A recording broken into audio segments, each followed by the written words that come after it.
Assalamualaikum warahmatullahi wabarakatuh. Alhamdulillahi rabbil alamin. Nahmaduhu wa nasta'inuhu wa nastaghfiruh wa na'udzu billahi min syururi anfusina wa min sayyiati a'malina. May yahdihillahu fala mudilla lahu wa may yudlil fala hadiya lahu. Asyhadu an la ilaha illallah wahdahu la syarika lahu wa asyhadu anna Muhammadan 'abduhu wa rasuluhu la nabiyya ba'dahu. Allahumma salli wa sallim wa barik ala hadzal nabiyil karim nabiyina Muhammad ibn Abdillah wa ala alihi wa ashabihi wa man tabi'ahu bi ihsanin ila yaumiddin, amma ba'd. Hadirin kaum muslimin, bapak-bapak dan ibu-ibu, para ummahat yang insyaallah senantiasa dimuliakan dan dicintai oleh Allah Subhanahu wa taala.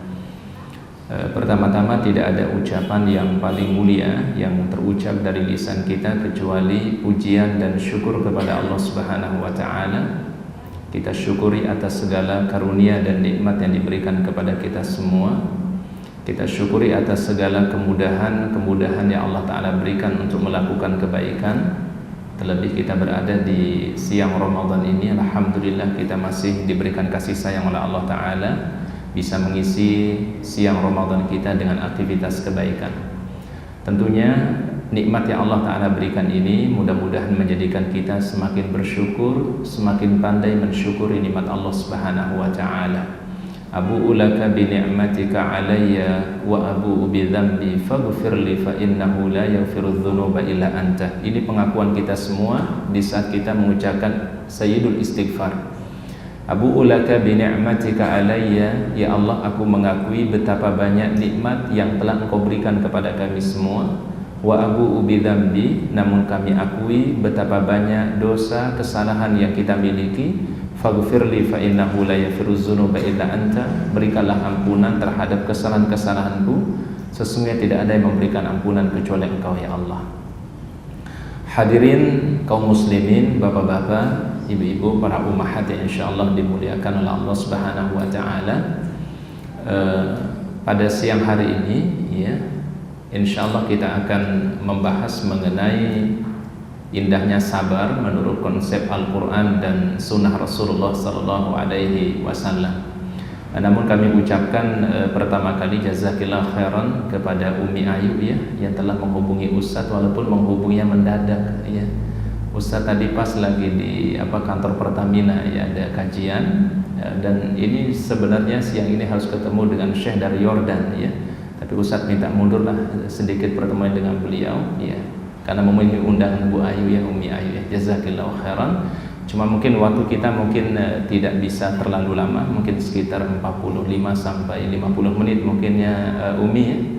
Karena Ustadz ada janji sebenarnya hari ini nih, pas yang ini sebenarnya Ustadz ada pertemuan dengan Syekh ya. Mungkin kajiannya sekitar 50 menit ya Umi ya. Mohon mungkin permaklumannya ya, karena memang juga mendadak Ustadz dihubungi ya. Baik. Ya, mestinya hari ini siang ini akan mengisi adalah Ustadz kita, Ustadz Zainuddin qadarullah, istri beliau sakit ya, jadi belum nggak bisa hadir, jadi Ustadz yang diminta untuk mengisi siang hari ini ya. Mudah-mudahan pertemuan inilah karena Allah Subhanahu wa taala bertemu kita di dalam kebaikan. Tidak ada pertemuan yang terbaik kecuali pertemuan di dalam majelis ilmu ya. Insyaallah sekali lagi tema yang kita akan bahas yaitu mengenai indahnya sabar menurut Al-Qur'an dan sunnah Rasulullah sallallahu alaihi wasallam. Berbicara mengenai sabar adalah kita akan berbicara sesuatu yang paling baik dari konsep Islam ya. Apapun yang kita lakukan itu harus memiliki sifat yang disebut dengan sabar ya. Ketika seseorang misalnya bekerja, supaya pekerjaan itu mendapatkan pekerjaan yang bagus, pekerjaan yang berkualitas, maka harus memiliki sifat apa? Sabar ya. Seorang yang namanya orang tua, bapak, ibu ya, ummahat, ketika kita ingin mendidik anak kita, tidak mungkin sukses itu pendidikan dalam keluarga kalau tidak memiliki sifat sabar ya. Seorang juru dakwah ya, seorang dai, seorang ulama, seorang ustadz tidak akan sukses di dalam mengemban misi dakwah Islam ini kalau tidak memiliki sifat apa? Sifat sabar ya. Seorang anak tidak mungkin akan mencapai keridhaan Allah Ta'ala kecuali dia sabar ketika dia berbakti kepada orang tuanya, ya. Jadi sabar ini bisa dikatakan bapak-bapak, ibu-ibu, yang dibutuhkan oleh semua orang, ya. Oleh para ulama, oleh para ustadz, oleh orang-orang yang biasa, itu pun juga membutuhkan yang namanya kesabaran, ya. Karena pada semua level kita akan diuji oleh Allah Subhanahu wa Ta'ala, ya. Dari level yang tertinggi, level yang yang pertengahan sampai level mungkin yang terendah, semua akan mengalami ujian dari Allah Subhanahu wa Ta'ala, ya. Ini yang diungkapkan di dalam Al-Qur'an, di dalam surat Al-Ankabut ayat 1 dan ayat 2, ya. Nanti mungkin Bapak Ibu bisa cek di surat Al-Ankabut ayat 1 dan ayat 2. Allah Subhanahu wa Ta'ala berfirman, Alif Lam Mim, ahasiban nasu ayyutraku ayyaqulu amanna wa hum la yuftanun, ya, di dalam surat Al-Ankabut. Ya, di surah Al-Ankabut ayatnya ayat 1 dan 2, ya. Alif Lam Mim, ahasiban nasu ayyutraku ayyaqulu amanna wa hum la yuftanun. Maknanya adalah Alif Lam Mim, hanya Allah lah yang mengetahui maknanya. Jadi Bapak Ibu, kalau kita temukan dalam Al-Quran, huruf-huruf hijaiyah yang menjadi awal setiap surat biasanya tidak ada artinya, ya. Disebut dengan huruful muqatta'ah, ya. Kan ada di dalam Al-Quran, ya Pak, ya. Alif Lam Mim, kemudian apa lagi? Alif Lam Ra, ya. Alif Lam Mim Shad, ya. Kaf Ha Ya Ain Shad, Yasin, Toha, itu semua disebut dengan huruful muqatta'ah. La ya'lamuha illallah, tidak ada yang mengetahui maknanya kecuali Allah Subhanahu wa Ta'ala. Kemudian di ayat yang kedua, ahasiban nasu ayyutraku ayyaqulu amanna wa hum la yuftanun. Allah Ta'ala bertanya kepada kita semua, apakah manusia mengira setelah ia mengatakan aku telah beriman? Di sini tolong diperhatikan ayatnya. Apakah manusia mengira mereka telah mengatakan kami beriman kepada Allah sedangkan mereka tidak diuji? Berarti yang namanya ujian, bapak-bapak, ibu-ibu, itu pasti ada pada semua orang. Tidak ada yang lepas dari ujian, ya. Sekali lagi, tidak ada manusia yang lepas dari ujian Allah Subhanahu wa Ta'ala. Ada kalanya ujian itu adalah berupa sesuatu yang disenangi dan disukai oleh manusia, ya. Ujian yang kedua bisa jadi berupa sesuatu yang mungkin tidak disenangi dan tidak disukai oleh manusia. Kira-kira ini apa contohnya Bapak Ibu, ya?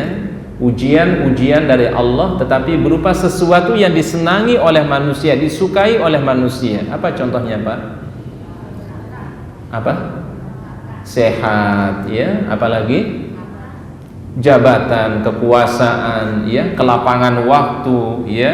Kemudian keluarga, anak, itu adalah merupakan ujian tetapi sesuatu yang disenangi oleh manusia. Baik. Ada ujian yang kedua, kata para ulama, ujian yang manusia itu tidak menyukai pada dasarnya, ya. Sakit ujian ini. Kira-kira apa contohnya? Apa contohnya, Pak? Iya, kemiskinan, kesusahan, ya, kefakiran, sakit, ya, kesempitan, ya, apalagi peperangan, itu termasuk ujian dari Allah Subhanahu wa Ta'ala. Seringkali mohon maaf, orang itu beranggapan ujian itu biasanya yang gak enak-enak, ya Bu, ya Umi, ya. Kalau lagi sakit, ya Allah, lagi diuji, ya. Padahal sebenarnya yang diuji itu bukan orang yang sakit doang, ya. Orang yang sehat itu pun juga diuji oleh Allah Subhanahu wa Ta'ala. Orang yang dalam keadaan kekurangan materi, dia jangan mengatakan aku ini diuji oleh Allah, gak punya apa-apa. Padahal sebenarnya orang yang diberikan rezeki yang luas itu juga diuji oleh Allah Subhanahu wa Ta'ala, ya. Di saat dia senang, dia bersyukur kepada Allah Subhanahu wa Ta'ala. Jadi di saat dia senang, dia bersyukur kepada Allah. Tapi di saat dia mendapatkan kesusahan, dia bersabar. Jadi pilihan hidup itu cuma berapa, Bapak Ibu? Cuma dua, gak ada pilihan yang ketiga. Kami ulangi sekali lagi, pilihan hidup itu cuma dua. Pertama, imma syakiran. Pertama pilihannya adalah apakah kita bersyukur, ya. Yang kedua, imma sabiran, atau kita bersabar. Kami ulangi sekali lagi, Pak. Syukur dan sabar. Pilihan hidup itu, Pak. Tidak ada Umi pilihan yang ketiga, enggak ada. Pilihannya cuma dua. Yang namanya milih kan satu di antara dua, ya. Usah saya mau pilih dua-duanya, enggak bisa. Pilihannya itu adalah satu di antara dua. Dan manusia pasti akan mengalami satu di antara dua pilihan ini. Pertama, dia akan memilih imma syakiran, ia selalu bersyukur dengan nikmat yang Allah Ta'ala berikan. Ya, coba deh Umi, ya bapak-bapak, kita kalau mau menghitung nikmat Allah Ta'ala, kira-kira mampu nggak kita menghitungnya? Nggak mampu ya? Pernah dihitung nggak Umi? Hah, kenapa nggak dihitung? Pak, pernah hitung nggak nikmat Allah Subhanahu Wa Ta'ala? Hah? Kenapa nggak dihitung, Pak? Hah? Kenapa kita nggak menghitung nikmat Allah Subhanahu Wa Ta'ala? Ya, karena kita tidak akan pernah mampu untuk menghitung nikmat Allah Subhanahu Wa Ta'ala. Ya, ada nikmat Pak yang Allah Ta'ala kasih kita 24 jam free kita diberikan oleh Allah Ta'ala, dan Allah Ta'ala tidak minta balasan sepeser pun enggak. Apa kira-kira nikmat itu?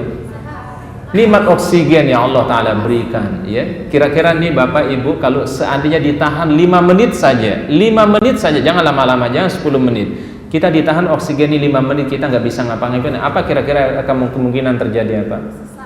Mungkin orang itu akan sesak napas, dan mungkin mohon maaf bisa sampai meninggal dunia. Inna lillahi wa inna ilaihi rajiun. Bayangkan, jangan lama-lama, jangan 1 jam, jangan 2 jam ditahan. Kalau 5 menit saja ditahan itu, ya, nikmat yang namanya nikmat oksigen, manusia pasti akan meninggal dunia mungkin. Ya, ini ya nikmat namanya apa namanya oksigen, diberikan free oleh Allah Subhanahu Wa Ta'ala. Ya. Baik, di dalam Al-Quran Allah Ta'ala kisahkan orang yang paling bersyukur kepada Allah Subhanahu Wa Ta'ala. Namanya adalah seorang nabi yang sangat soleh, seorang nabi yang sangat baik. Dia memiliki kekuasaan, dia menguasai bangsa jin, menguasai bangsa manusia, dia memiliki bala tentara yang begitu banyak. Bahkan dia juga ya mampu menundukkan angin. Beliau tidak ada lain adalah Nabi Allah Sulaiman alaihissalam. Ya, nabi siapa namanya? Nabi Sulaiman alaihissalam. Bapak Ibu, kira-kira kalau sebut nama Nabi Sulaiman yang kebayang apa, Pak? Pak, Nabi Sulaiman alaihissalam, apa yang kebayang, Pak? Pak, ada yang kebayang, Pak? Apa Nabi, kalau disebut nama Nabi Sulaiman yang kebayang apanya, Pak? Umi, apa yang kebayang kalau sebut nama Nabi Sulaiman alaihissalam? Apa yang kebayang? Bisa bicara sama binatang biasanya, Bu, ya. Baik, ada yang lain enggak? Kalau disebut nama Nabi Sulaiman, orang yang kaya, sukses, bahkan dia minta kepada Allah, ya Allah berikanlah kerajaan yang tidak ada memiliki kerajaan seperti aku miliki sekarang ini. Ini ucapan Nabi siapa, Pak? Sulaiman alaihissalam. Baik, pertanyaan kita Bapak-bapak Ibu, apakah Sulaiman menjadikan dia semakin dia hebat, semakin dia sukses, semakin dia hebat akan menjadi orang lupa? Ternyata tidak. Semakin dia mendapatkan nikmat dari Allah, semakin banyak diberikan kemudahan, semakin banyak diberikan nikmat, maka dia semakin banyak bersyukur kepada Allah. Lisannya selalu ucapkan Alhamdulillah. Ini ya ucapan Nabi Sulaiman alaihissalam. Bahkan beliau mengatakan apa? Semua yang aku peroleh inilah semata-mata karena izin dari Allah Ta'ala. Gak boleh kita itu menyandarkan kepada diri kita. Saya ini seperti ini karena saya loh, ya, karena kehebatan saya, karena ilmu saya, nggak boleh, ya, karena itu semua adalah rahmat kasih sayang Allah Ta'ala. Beliau sampai mendapatkan kerajaan yang hebat, kerajaan yang luar biasa, itu adalah dikarenakan fadlun minallah, karunia dan rahmat dari Allah Subhanahu Wa Ta'ala. Oleh karenanya Bapak Ibu, pada setiap kebaikan tolong kita ucapkan karena Allah. Bapak Ibu bisa hadir kajian siang hari di Masjid Al-Istiqamah semata-mata karena rahmat kasih sayang Allah Subhanahu Wa Ta'ala. Ustadz juga bisa hadir pada siang hari ini yang Ustadz tadi nggak pernah bayangkan bisa datang ke Al-Istiqamah, ya, karena memang apa namanya qadar Allah semua, ya, Allah Ta'ala sudah tentukan pasti, ya. Tidak pernah kebayang bisa hadir di Al-Istiqamah, tapi itu semata-mata karena rahmat dan kasih sayang Allah Ta'ala. Hanya Ustadz bisa datang pada siang hari ini, ya. Ketika Bapak Ibu mampu mendidik anaknya sampai jadi anak yang sukses, yang hebat, jangan kita mengatakan ini karena saya, saya kursuskan ini, saya kursus. Enggak, itu semata-mata karena kasih sayang Allah, karena kebesaran Allah Subhanahu Wa Ta'ala. Supaya kita ini jangan jadi orang yang lupa, ya, jangan menjadi orang yang apa? Lupa kepada Allah Subhanahu Wa Ta'ala. Ini kisah Nabi siapa tadi, Pak? Sulaiman alaihissalam, ya. Ini sifat atau ciri orang yang paling bersyukur kepada Allah. Di sisi yang lain, kita dikisahkan dalam Al-Quran seorang nabi yang sangat soleh, seorang nabi yang sangat baik, patut jadi teladan untuk kita semua. Nabi yang diberikan ujian sakit bertahun-tahun, Nabi siapa? Nabi Ayub ya, yang tadinya mohon maaf dia punya keluarga bahagia, senang ya. Begitu diuji dengan sakit, mohon maaf satu persatu berguguran tuh keluarganya. Yang tadinya mau ngerawat akhirnya dilepasin Nabi Ayub alaihissalam. Sampai mohon maaf ujian yang Allah Ta'ala berikan kepada Nabi Ayub bukan hanya diuji dengan sakit saja, sampai beliau mohon maaf harta yang belum miliki itu habis semua. Ya, habis semua hartanya. Jadi sudah diuji dengan sakit, kemudian diuji dengan apa Pak? Hartanya habis. Bahkan orang yang dia harapkan bisa menemani dia dikala dia senang dan kala dia susah, ternyata mohon maaf ya, keluarganya hanya menemani Nabi Ayub dalam keadaan senang, tapi tidak mau menemani Nabi Ayub dalam keadaan susah. Kan itu yang paling berat sekarang Bapak Ibu ya.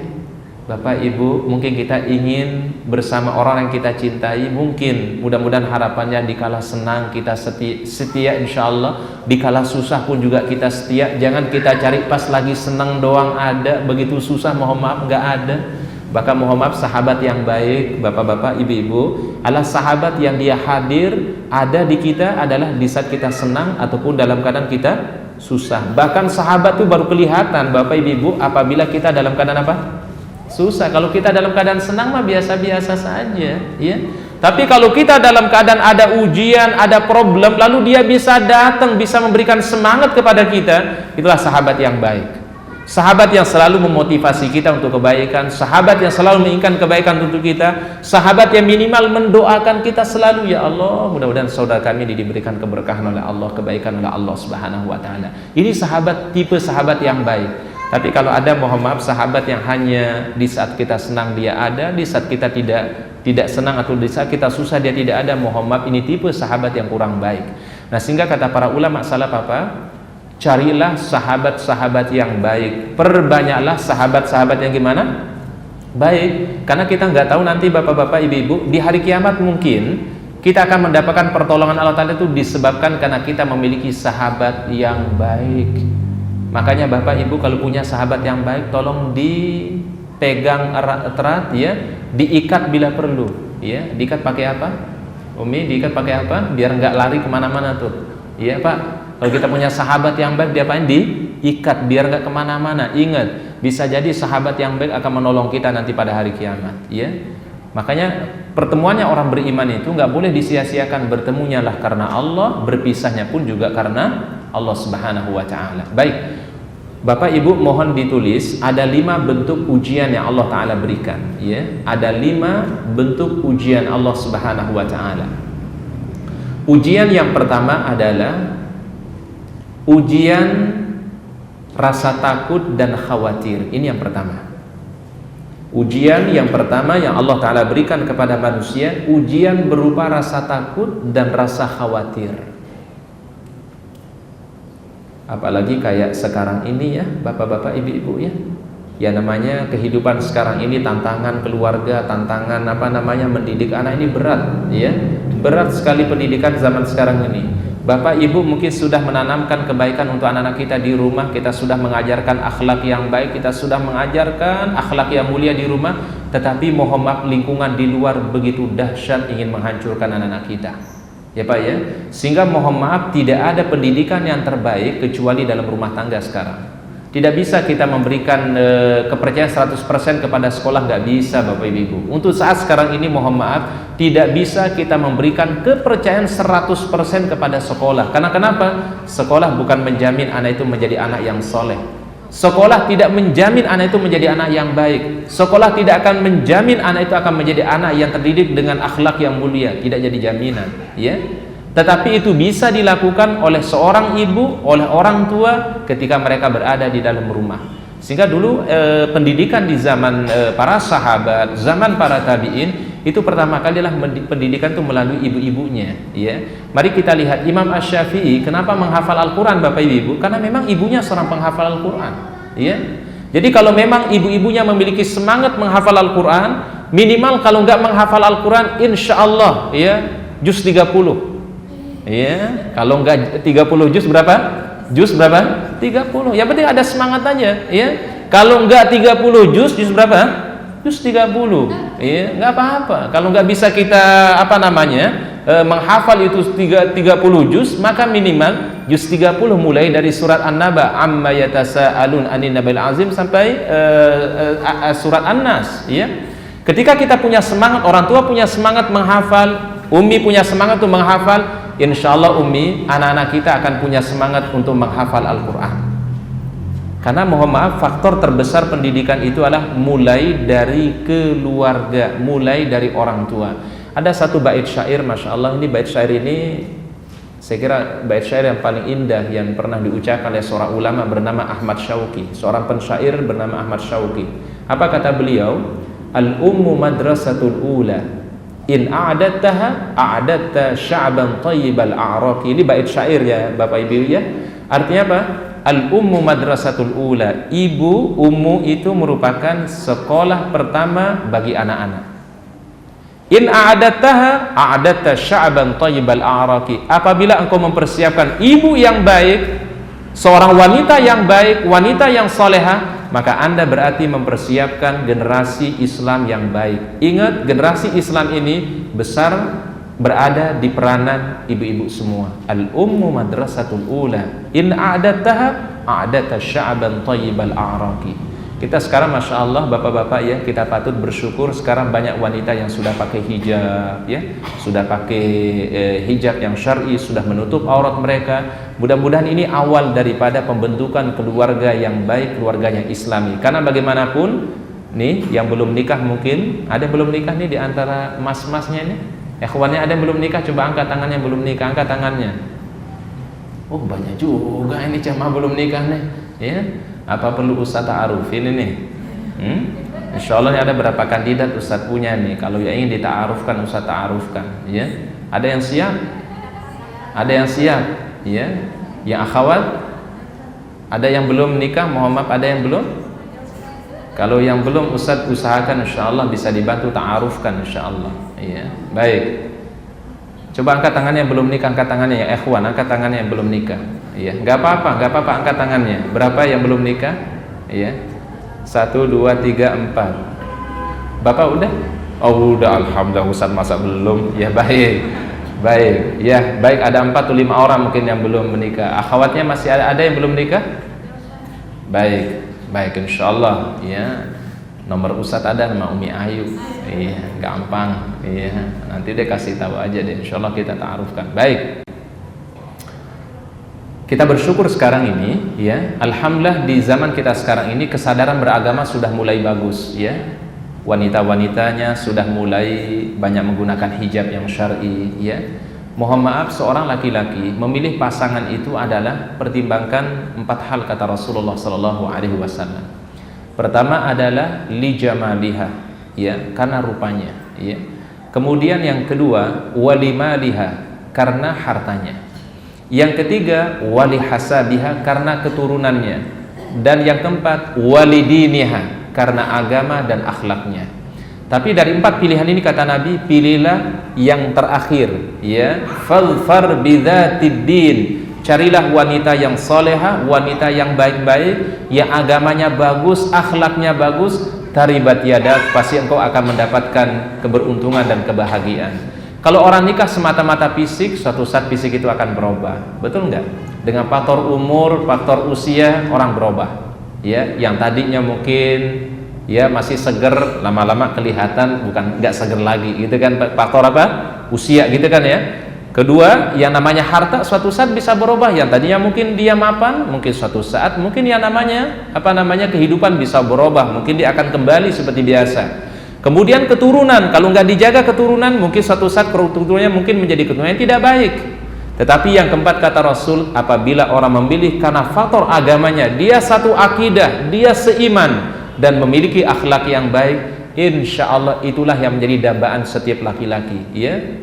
Al-mar'atu sholihah, jadi wanita yang solehah, itu harapan semua laki-laki. Demikian juga seorang akhwat ya, tidak ada harapannya ingin mendapatkan seorang imam yang baik, seorang laki-laki yang soleh, laki-laki yang bisa membimbingnya fid dunya wal akhirah, di dunia dan di akhirat, dan insyaallah bisa menghantarkannya menuju jannatul firdaus ya, surga firdausnya Allah Subhanahu wa taala. Jadi ini yang pertama ya.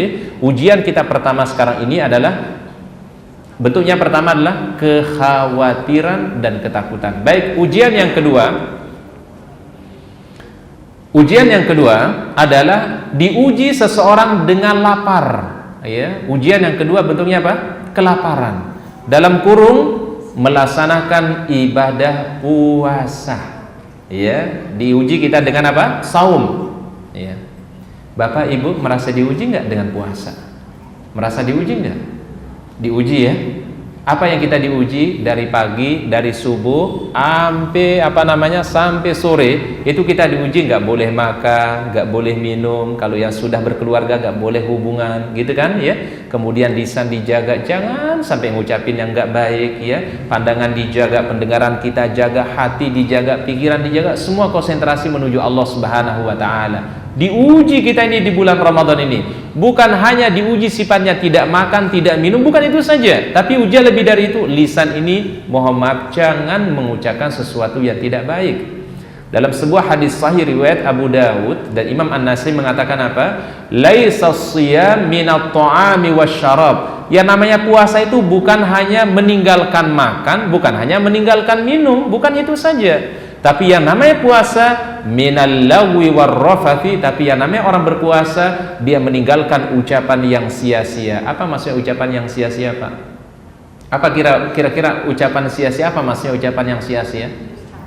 Ucapan dusta, ucapan yang enggak baik, warrafath, dan juga ucapan, mohon maaf, yang mengandung ucapan-ucapan yang tidak pantas untuk terucap. Ini apalagi di bulan Ramadan, jangan deh kita ngucapin yang enggak baik. Orang yang berpuasa itu bukan hanya meninggalkan makan, bukan hanya meninggalkan minum, bukan itu saja. Kalau itu model puasa kita, Pak, mohon maaf, kita akan mendapatkan cuma apa? Lapar dan haus saja. Sayang kita, Pak. Kenapa kita tidak mengisi bulan Ramadan ini dengan amal soleh, dengan membaca Al-Quran, tadarus Al-Quran? Masya Allah, amalan yang terbaik Bapak Umi, ya, di bulan Ramadan ini yang terbaik adalah tilawatil Quran, memperbanyak membaca Al-Quran, ya. Man qara harfan min kitabillah falahu hasanah. Barang siapa membaca satu huruf dari Al-Quran, Allah Ta'ala memberikan berapa? 10 kebaikan. Wala aqulu alif lam mim harfun. Tidak aku katakan alif lam mim itu satu huruf, tapi alif satu huruf, lam satu huruf, dan mim satu huruf. Berapa deh, Pak, kebaikan Allah Ta'ala berikan Umi? 30 kebaikan sudah dicatat dalam lembaran kebaikan kita karena kita membaca Al-Quran. Cuma mengucapkan apa tadi, Pak? Alif lam mim. 30 kebaikan yang Allah Ta'ala berikan.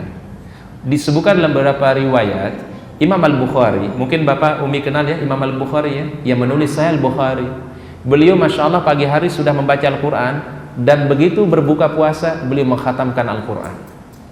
Imam Al-Bukhari yang menulis Sahih Al-Bukhari, pagi sudah beliau membaca dari surat Al-Fatihah, malam hari ketika berbuka beliau sudah mengkhatamkan Al-Quran. Imam Al-Bukhari.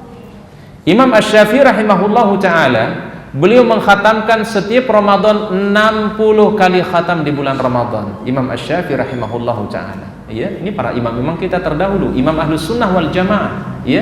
Imam Malik, ya, Imam Malik ketika beliau di luar Ramadan beliau disibukkan meriwayatkan hadis, menulis hadis, membaca hadis. Tapi begitu masuk Ramadan beliau menyibukkan tilawatil Quran, memperbanyak untuk membaca Al-Quran. Masya Allah, berapa lembaran kebaikan kita, berapa catatan amal soleh kita kalau kita mengisinya dengan membaca Al-Quran, ya. Minimal Bapak Umi tolong targetkan Ramadan ini, ya, targetkan bisa mengkhatamkan Al-Quran minimal berapa kali, Pak Umi? Berapa kali minimal? Begitu kalau disebut minimal berarti paling dikit, tiga atau satu? 3, alhamdulillah. Yang 3 minimal 3, alhamdulillah, ya. Paling minimal nih, paling minimal Umi sekali aja deh Ramadan ini. Berarti kita harus meluangkan per harinya itu adalah berapa juz? One day one juz. Satu hari satu juz. Mampu nggak Ustadz? Insya Allah mampu. Tapi apabila kita mengatakan Ustadz sibuk, mau siapin ini, mau masak ini, wah repot deh. Kalau udah ceria gini, sibuk ini, kita tidak akan pernah meluangkan waktu kita untuk melakukan kebaikan. Berarti ujian yang kedua bentuknya apa tadi? Al-ju, diuji dengan rasa apa?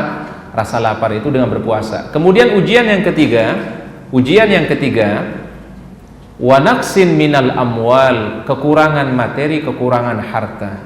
Diuji dengan kemiskinan, kefakiran, itu adalah ujian dari Allah Subhanahu wa taala. Bapak Ibu yang kami muliakan, Allah taala itu Maha Adil. Kenapa saya katakan Maha Adil? Allah taala menjadikan hidup kita ini berpasang-pasangan. Betul nggak? Dunia ini ada nggak yang tidak berpasangan, Pak? Semua berpasangan. Allah taala jadikan ada sehat, ada sakit. Allah taala jadikan ada orang kuat, ada orang yang lemah. Allah taala jadikan ada orang mampu, ada orang yang tidak mampu, ya. Dan masing-masing sebenarnya Bapak Ibu, yang kuat memberikan manfaat kepada yang lemah memberikan manfaat kepada yang kuat. Yang kaya memberikan manfaat kepada si miskin, yang miskin memberikan manfaat kepada si yang kaya. Bagaimana bentuknya Ustaz? Bukankah ketika orang yang diberikan rezeki yang lebih oleh Allah Subhanahu wa taala, pada rezekinya itu sudah ada hak saudaranya yang fakir dan miskin. Tanpa diminta sebenarnya tanpa diminta itu Pak, sudah ada hak. Wa fi amwalihim haqqul lis-sa'ili wal mahrum. Pada harta orang-orang yang diberikan rezeki lebih oleh Allah taala, ada hak orang fakir, ada hak orang miskin. Yang namanya hak itu Pak, walaupun gak diminta harus dikasih. Itu namanya hak. Sudah ada haknya dari orang miskin dari harta yang dimiliki oleh orang-orang kaya. Itu sudah ada. Dan Allah taala jadikan mudah-mudahan dengan orang kaya ini berbagi kepada yang miskin, dia mendapatkan manfaatnya. Apa manfaatnya? Yaitu mereka akan mendapatkan doa dari orang-orang yang fakir, doa orang miskin. Mereka kalau berdoa Masya Allah, doanya langsung diterima oleh Allah Subhanahu wa taala.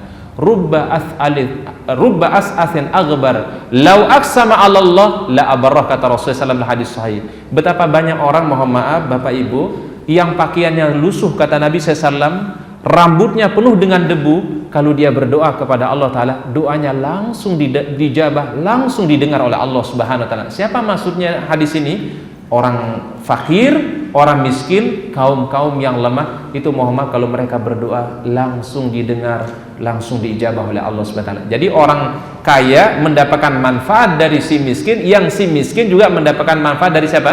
Orang yang kaya. Berarti Allah taala sampaikan rezeki itu melalui orang yang kaya, ya.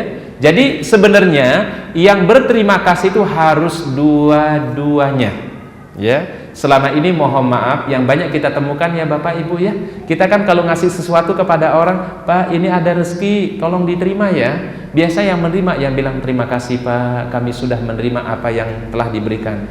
Mohon Bapak, Umi, sekarang ini kita coba belajar, yang ucapin terima kasih juga yang memberi. Yang memberi tolong ucapkan terima kasih. Karena kenapa? Dari mereka itulah kita bisa mendapatkan pahala. Dari mereka itulah kita bisa mendapatkan kebaikan di sisi Allah taala. Bayangkan satu sedekah itu Allah taala berikan sampai 700 kebaikan.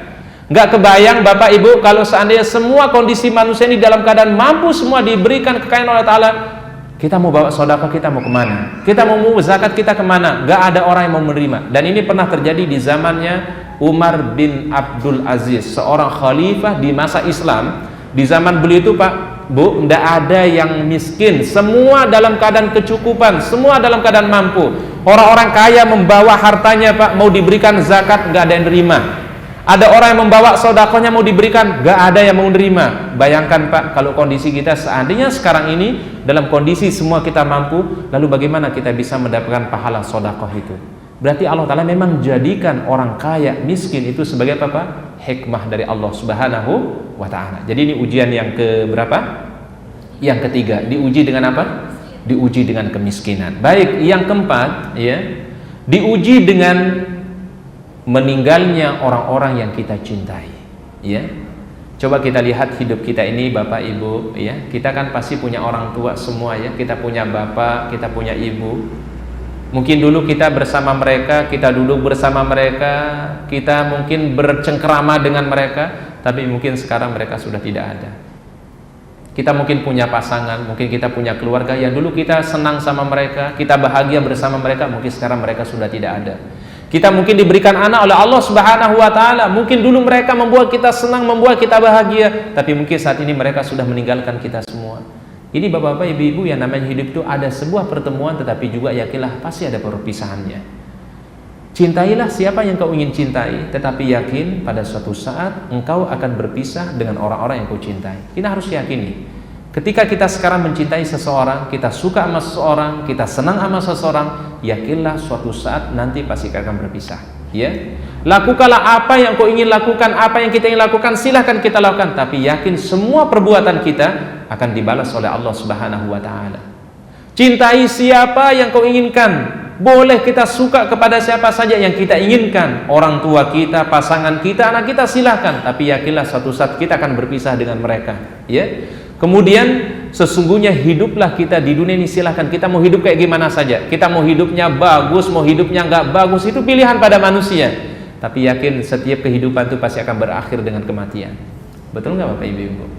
Allah Ta'ala kasih pilihan kepada kita semua. Yang mau jadi orang baik silahkan, yang mau tidak baik juga silahkan. Yang mau beriman tafadhol. Apa tafadhol itu Pak? Silahkan. Yang mau ingkar juga tafadhol. Allah Ta'ala tidak akan pernah memaksa hambanya. Fahadainahun najdain, kami tunjukkan kepada mereka dua jalan. Ini jalan satu menghantarkan kepada ridha Allah Ta'ala, ini tapi satu jalan menghantarkan kepada kemurkaan Allah. Ini jalan membawa kepada kebahagiaan, berujung pada kebahagiaan, endingnya kebahagiaan. Tapi di sini adalah jalan menghantarkan kepada kesengsaraan. Ini adalah jalan akan membawa kita kepada jalannya Allah, tapi ini jalan membawa kita kepada jalannya syaitan. Pilihan ada di mana Bapak Umi? Ada pada manusia. Terserah manusia mau memilih, apa mau pilih jalan yang ini atau jalan ini, adalah itu pilihan dari manusia. Dan setiap pilihan itu pasti akan kita dimintai pertanggungjawaban oleh Allah Subhanahu wa ta'ala. Ya. Jadi ujian yang berikutnya tadi apa? Yang keempat, yaitu diuji dengan meninggalnya orang yang kita cintai. Bapak Ibu, kalau kita meninggal saudara kita, orang tua kita, bersedih nggak kita? Sedih ya? Kenapa kita sedih Bapak Ibu kalau kita meninggal orang yang kita? Kenapa kita bersedih? Kenapa kita menangis? Kenapa Pak? Kenapa? Karena kehilangan. Baik. Kemudian kenapa juga kita bisa menangis ketika sesuatu itu hilang dari diri kita? Kenapa kita menangis? Karena biasanya manusia berharap kalau sesuatu yang dia miliki itu adalah tetap padanya. Betul nggak? Kita ini punya orang tua, kalau bisa orang tua kita hidup sama kita selama-lamanya sama kita. Ya, kalau kita punya harta, kita berharap mudah-mudahan harta ini bersama kita seterusnya. Tapi kan ternyata tidak. Tapi ketika semua itu hilang, apa yang kita miliki sekarang, suatu saat mungkin kita akan berpisah. Orang yang kita cintai sekarang, mungkin kita akan berpisah. Ya, berarti ujian yang keempat adalah diuji dengan meninggalnya orang-orang yang kita cintai, orang tua kita, saudara kita, sahabat kita, anak kita, dan seterusnya. Baik, ujian yang kelima adalah manusia akan diuji oleh Allah Ta'ala dengan kekurangan buah-buahan, gagal panen. Ya, ini ujian dari Allah Subhanahu wa Ta'ala. Yang tadinya mohon maaf kalau panen hasilnya melimpah, banyak hasilnya, tapi mungkin ada satu kondisi, mungkin panennya mendapatkan kegagalan atau ketidakberhasilan. Itu ujian dari Allah Subhanahu wa Ta'ala. Karena Allah Ta'ala dulu pernah ngasih dalam keadaan begitu banyak nikmat. Mungkin Allah Ta'ala ingin menguji bagaimana kualitas kesabaran kita ketika diuji oleh Allah Subhanahu wa Ta'ala. Nah, kemudian Allah Ta'ala sampaikan di dalam Al-Quran, wa basyiris sabirin, berikanlah kabar gembira bagi orang-orang yang selalu bersabar. Siapa mereka yang bersabar itu? Alladzina idza asabathum musibah, orang-orang yang apabila ditimpa musibah, sesuatu yang membuat mereka bersedih, sesuatu yang membuat mereka akan menjadi susah, mereka mengatakan apa? Qalu inna lillahi wa inna ilaihi raji'un, kami ini milik Allah dan semua akan kembali kepada Allah Subhanahu wa Ta'ala.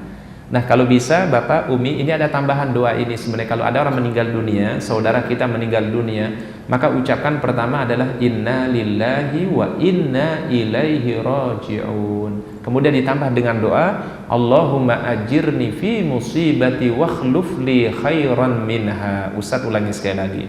Allahumma ajirni fi musibati wakhluf li khairan minha. Ya. Artinya adalah, ya Allah, berikanlah pahala pada musibah yang aku terima dan berikanlah ganti dengan yang lebih baik. Ya, Ustaz ulangi sekali lagi doanya.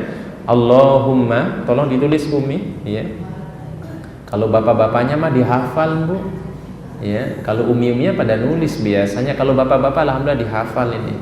Ustaz sekali baca kayak bapak-bapak langsung hafal ya Pak ya. Baik. Allahumma ajirni fi musibati. Ada papan? Masya Allah, Allahu Akbar. Ustaz nggak lihat, Masya Allah. Jazakallah khair. Doa ketika tertimpa musibah ya.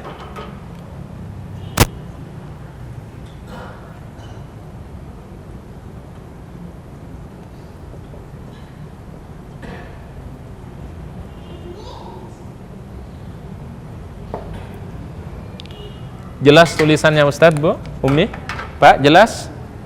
Baik.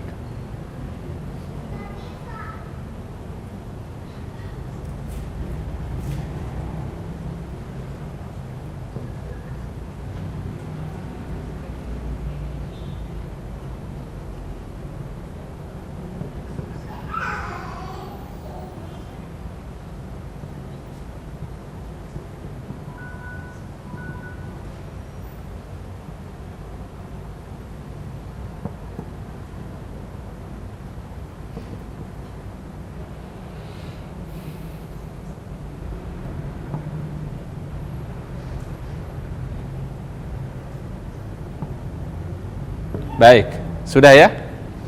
Ustadz ulangi sekali lagi. Ustadz ulangi sekali lagi doanya. Allahumma ajirni fi musibati wakhluf li khairan minha. Allahumma ajirni fi musibati wakhluf li khairan minha. Baik.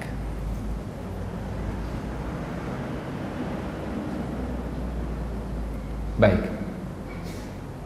Jelas tulisannya, Umi? Jelas? Allahumma ajirni fi musibati wakhluf li khairan minha.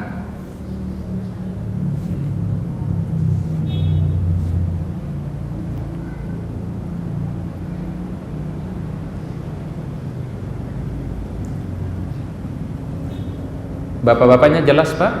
Baik. Allahumma ajirni fi musibati wa akhluf li khairan minha.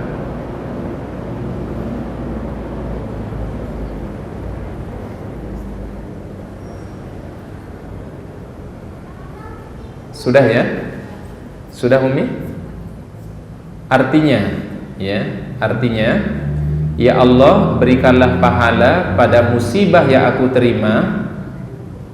Ya Allah, berikanlah pahala pada musibah yang aku terima, dan berikanlah ganti yang lebih baik.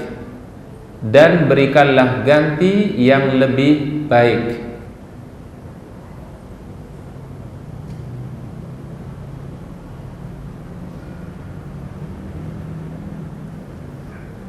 Sudah, Bapak Ibu? Baik. Jadi riwayat kisah ini gini, Bapak-bapak Ibu-ibu. Doa ini dulu suka diamalkan oleh Ummul Mukminin bernama Ummu Salamah, tapi sebelum beliau dinikahi oleh Rasulullah sallallahu alaihi wasallam. Ummu Salamah, Pak, selalu berdoa kepada Allah Ta'ala, Allahumma ajirni fi musibati wakhluf li khairan minha. Apa yang terjadi ketika suaminya meninggal dunia, Abu Salamah radhiyallahu anhu, ia sangat bersedih Ummu Salamah ditinggal oleh suaminya. Kemudian tiba-tiba datang utusan Rasulullah sallallahu alaihi wasallam, wahai Ummu Salamah, ada seorang yang akan melamar dirimu dan akan menikahi dirimu. Enggak pernah kebayang siapa yang akan menjadi suami berikutnya setelah suaminya meninggal dunia. Tapi karena dia selalu mengamalkan doa tadi, Allahumma ajirni fi musibati wakhluf li khairan minha, kemudian ternyata yang datang meminang beliau atau meminang Ummu Salamah adalah baginda Rasulullah sallallahu alaihi wasallam. Apa kata Ummu Salamah? Aku tidak pernah membayangkan seorang laki-laki yang menjadi pengganti suamiku, yaitu adalah lebih baik dari suamiku yang pertama, yaitu Rasulullah sallallahu alaihi wasallam. Karena ternyata Bapak-bapak Ibu, dia selalu mengamalkan doa ini, Allahumma ajirni fi musibati wakhluf li khairan minha. Bapak Ibu, kalau kita kehilangan sesuatu, ya udah deh, minta doa dengan doa ini. Siapa tahu kalau kita kehilangan sesuatu, Allah Ta'ala akan mengganti dengan harta yang lebih baik. Allah Ta'ala akan mengganti dengan rezeki yang lebih baik. Kalau kita kehilangan sesuatu, kita berharap mudah-mudahan diganti dengan yang lebih baik oleh Allah Subhanahu wa Ta'ala. Allahumma ajirni fi musibati wakhluf li khairan minha. Dan biasanya Bapak Umi, orang tuh kalau membaca doa ini nanti kalau kehilangan sesuatu, dia nggak mudah berputus asa, ya. Dia selalu berharap yang terbaik di sisi Allah Ta'ala. Ya Allah, kalau Engkau mungkin belum kasih yang ini, saya yakin ada yang lebih baik menurut Engkau ya Allah. Jangan menurut kita sebagai manusia, tapi menurut Allah. Karena belum tentu Bapak Ibu menurut kita baik, belum tentu baik menurut Allah Subhanahu wa taala. Apa yang menurut kita jelek, menurut kita tidak baik, mungkin bisa jadi itu lebih baik di sisi Allah Subhanahu wa taala. Karena kita tidak tahu Pak, Bu, Umi, apa yang terbaik yang Allah taala berikan kepada kita semua. Orang mukmin itu adalah seperti kata Umar bin Khattab, setiap pagi hari aku tidak pernah memperdulikan apakah yang aku dapatkan itu sesuatu yang aku senangi atau sesuatu yang aku tidak senangi. Karena saya tidak tahu mana yang lebih baik atau di mana kebaikan itu, apakah pada sesuatu yang aku senangi atau pada sesuatu yang aku tidak senangi. Contoh Bapak Ibu, orang kalau dikasih sakit, dikasih sehat, kita nggak tahu Pak, apakah di saat kita sakit itu yang lebih baik atau di saat kita yang sehat itu yang lebih baik. Kita nggak tahu Pak. Di saat kita diberikan sakit, mungkin bisa jadi sakit itu lebih baik dibandingkan kita diberikan kesehatan oleh Allah. Atau bisa jadi sehat itu mungkin bisa jadi lebih baik di sisi Allah Ta'ala dibandingkan kita dalam keadaan apa? Sakit. Itulah ucapan Umar tadi. Umi mengatakan, setiap pagi hari aku tidak pernah memperdulikan apakah aku dalam keadaan suka atau dalam keadaan tidak suka, karena tidak tahu kebaikan itu ada di mana, apakah pada sesuatu yang aku sukai atau pada sesuatu yang aku tidak sukai. Kan kita nggak tahu apakah yang terbaik itu waktu kita sehat atau waktu kita sakit. Kita nggak tahu Umi, apakah waktu kita diberikan rezeki atau mungkin di saat kita disempitkan Allah itu yang lebih baik. Wallahu a'lam. Itu yang penting kita minta, ya Allah berikanlah yang terbaik dalam setiap situasi dan keadaan. Di saat kita sehat, diberikanlah sehat yang terbaik. Di saat kita sakit, mudah-mudahan yang sakit adalah yang merupakan yang terbaik di sisi Allah Subhanahu wa taala. Baik, itu ujian ada berapa tadi bentuknya? Ada 5. Wa basyiris sabirin alladzina idza asabathum musibah qalu inna lillahi wa inna ilaihi rajiun. Baik. Berikutnya Bapak Ibu yang kami muliakan, sabar itu kata para ulama salaf terbagi menjadi 3 bagian, ya. Bersabar terbagi menjadi 3 bagian atau klasifikasi sabar itu ada 3. Pertama adalah as-sabru fi ta'atillah, sabar di dalam melakukan ketaatan. As-sabru fi ta'atillah, sabar melakukan apa? Ketaatan kepada Allah. Bapak, Umi, sholat itu perlu sabar enggak? Kita sholat, mengerjakan sholat perlu sabar enggak? Perlu ya. Kenapa kita sabar? Karena yang namanya sholat itu kan kita kerjakan berulang-ulang kali. Sholat 5 waktu kita kerjakan, sholat duha kita kerjakan, sholat rawatib kita kerjakan, qiyamul lail kita laksanakan, sholat witir kita lakukan. Itu membutuhkan kesabaran. Karena cenderung manusia itu Bapak Ibu, kalau melakukan sesuatu terus-menerus biasanya bawaannya bosenan. Maka itu yang harus dilawan tuh, sabar melaksanakan kebaikan, sabar menjalankan ketaatan kepada Allah, ya. Dilawan itu hati itu, dilawan hati yang ingin santai. Ingat dunia ini Bapak, Umi, bukan tempatnya untuk bersantai-santai. Kira-kira di mana tempatnya mau santai Bapak Ibu? Santai itu di mana tempatnya? Di mana? Kalau mau santai Umi di mana? Santai-santai itu di mana? Istirahat itu di mana? Apakah di dunia? Enggak. Di mana kira-kira? Di surga Allah Subhanahu wa taala. Kalau di dunia ini memang tempatnya kita beramal, tempatnya kita sholat, tempatnya kita puasa, tempatnya kita bersedekah, tempatnya kita berjihad, tempatnya untuk kita beramal soleh, bersilaturahim, berbuat kebaikan. Nanti kalau udah di akhirat, mohon maaf, udah nggak ada sholat, udah nggak ada puasa, udah nggak ada haji, udah nggak ada umroh, udah nggak ada silaturahim, ya. Ingat, yang ada di akhirat itu Umi, ketika kita masuk surga tinggal ada menikmati apa yang Allah Ta'ala sediakan dari nikmat-nikmat surga. Nggak ada lagi ibadah, nggak ada lagi puasa, nggak ada lagi sholat, udah nggak ada. Ya ada cuma apa? Da'wahum fiha subhanakallahumma wa tahiyyatuhum fiha salam wa akhiru da'wahum anil hamdulillahi rabbil alamin. Ucapan ahlul jannah, firman Allah adalah subhanallah, mereka mengagumi apa nikmat yang Allah Ta'ala berikan. Kemudian tegur sapa di antara mereka ketika bertemu di antara satu dengan yang lainnya. Nanti insyaallah jamaah istiqomah, majelis ta'lim al-hujjah akan bertemu satu dengan yang lainnya. Kalau Bapak Ibu duluan masuk surga, Ustaz masih di belakang, tolong dipanggil kita. Ya, siapa tahu Bapak Ibu udah duluan aja, Ustaz masih di belakang, tolong dipanggil. Ya, karena kita nggak tahu, ya. Kita nanti pasti ketemu di sana Bapak Ibu ya. Maka tegur sapa di antara mereka adalah ucapan Assalamualaikum. Itu ucapan ahlul jannah. Maka di dunia kita disunahkan untuk senantiasa mengucapkannya, karena itu ucapan ahlul jannah. Wa akhiru da'wahum anil hamdulillahi rabbil alamin. Setiap hujung permintaan mereka selalu mengucapkan alhamdulillahi rabbil alamin. Cuma itu aja ucapannya ahlul jannah Bapak Ibu. Subhanallah, assalamualaikum, alhamdulillahi rabbil alamin. Udah nggak ada lagi sholat, udah nggak ada lagi puasa, udah nggak ada lagi yang lain, udah nggak ada. Cuma menikmati keindahan dan nikmat yang Allah Ta'ala berikan. Sehingga nikmat surga itu disembunyikan oleh Allah, dirahasiakan oleh Allah Ta'ala ya. Makanya Bapak Ibu, amal yang paling terbaik itulah amal yang disembunyikan. Jangan kita jangan kita pamerkan, jangan kita ekspos ke sebuah kebaikan. Sebagaimana surga itu pun juga nikmatnya disembunyikan oleh Allah Subhanahu wa Ta'ala. Oleh karenanya ada amalan yang paling tersembunyi Bapak-bapak Ibu-ibu, yaitu sholat malam, sholat tahajud. Makanya pahala orang sholat malam itu Bapak Ibu akan diberikan kebaikan Allah Ta'ala, nikmat surga yang dirahasiakan oleh Allah Ta'ala. Sebagaimana dulu mereka di dunia merahasiakan sholat malam, mereka terbangun di gelapnya malam, mereka bermunajat, mereka ruku sujud kepada Allah Subhanahu wa Ta'ala. Baik, ini bentuk kesabaran yang pertama, sabar di dalam ketaatan kepada Allah. Yang kedua, sabar yang kedua itu adalah sabar untuk meninggalkan kemaksiatan. Sabar untuk meninggalkan kemaksiatan atau larangan Allah. Itu perlu sabar Bapak-bapak Ibu-ibu. Sabar meninggalkan perbuatan syirik, sabar meninggalkan perbuatan yang tidak dicontohkan oleh Rasul, sabar meninggalkan ucapan yang tidak baik, tahan diri, jangan ngucapin yang nggak baik, tahan perbuatan, jangan melakukan perbuatan yang dilarang oleh Allah. Itu membutuhkan sebuah kesabaran. Sebagaimana sabarnya Nabi Yusuf alaihi salam ketika berada di hadapan perbuatan maksiat, dia sama sekali adalah karena takut kepada Allah Subhanahu wa Ta'ala.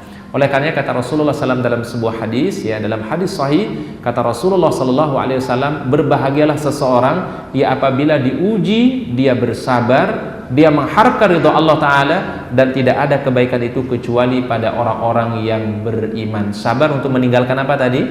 Keburukan perbuatan yang dilarang oleh Allah Subhanahu wa Ta'ala. Baik, yang ketiga adalah as-sabru 'alal aqdar, sabar menghadapi takdir-takdir Allah.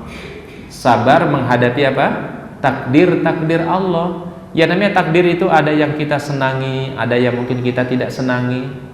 Kalau sesuatu itu sudah terjadi Bapak-bapak, Ibu-ibu, tolong jangan ucapkan jikalau, seandainya. Tidak boleh. Karena kenapa? Menandakan orang itu nggak ikhlas, nggak nerima, nggak ridho dengan ketetapan Allah Subhanahu wa Ta'ala. Tapi ucapkanlah, kata Rasulullah SAW, qaddarallah wa ma syaa fa'al. Ya. Contoh misalnya nih Bapak-bapak, Ibu-ibu, kita bawa kendaraan keluar dari komplek. Tiba-tiba begitu keluarga kesenggol sama mobil. Ya. Kita bilang apa? Ya, kalau seandainya saya nggak keluar ini mungkin jangan-jangan nggak kejadian musibah seperti ini. Ini ucapan ini Muhammad, Bapak, Umi nggak boleh.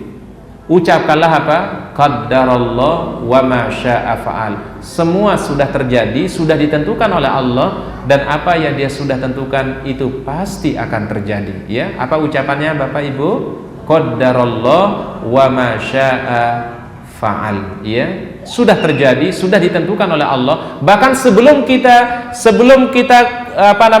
kejadiannya Allah Ta'ala sudah tahu apa yang akan terjadi pada diri kita. Itu Allah Ta'ala sudah tahu apa yang akan terjadi. Maka kita ucapkan qaddarallah wa ma syaa fa'al. Apa yang dikehendaki itu pasti akan terjadi.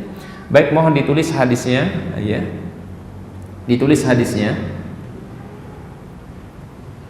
dari Abu Sa'id Al-Khudri. Dari Abu Sa'id Al-Khudri. Makasih. Dari Abu Sa'id Al-Khudri, Rasulullah bersabda,